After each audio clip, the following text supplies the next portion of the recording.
Hi అండి, అందరికీ నమస్తే. ఎలా ఉన్నారు? ఈరోజు మనము పప్పు నీళ్ళతో పప్పుచారు చేయబోతున్నాము. సో ముందుగా 1 అవర్ కంపల్సరీగా కందిపప్పుని నానపెట్టుకోండి. నానపెట్టుకున్న కందిపప్పులో టమాటా, పచ్చిమిరపకాయలు, ఎండిమిరపకాయలు, చింతపండు, తెల్లగడ్డలు, కొంచెం ఉప్పు, పసుపు, ధనియాల పౌడర్ వేసి సిమ్లో 5 విజిల్స్ రావాలండి. 5 విజిల్స్ వచ్చాక పప్పు నీళ్ళు మాత్రం సపరేట్గా తీసుకోండి. ఈ పప్పు నీళ్ళతోనే మనం పప్పుచారు చేయబోతున్నాము.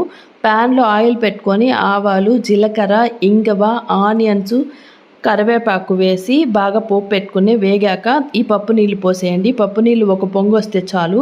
దాని తర్వాత పైన కొత్తిమీర చల్లుకోండి. కొత్తిమీర చల్లుకొని దించేసి అన్నము అలా ఇలా కలుపుకోకూడదండి. దీంతో అన్నం బాగా వేడివేడిగా ఉండేటప్పుడు బాగా మెత్తగా పిసుక్కొని ఒక చుక్క నెయ్యి వేసుకొని ఈ వేడివేడి పప్పుచారు దాంట్లో కలుపుకొని మిక్స్ చేసి టేస్ట్ చేయండి. ఎలా ఉందో చెప్పండి. Okay, bye.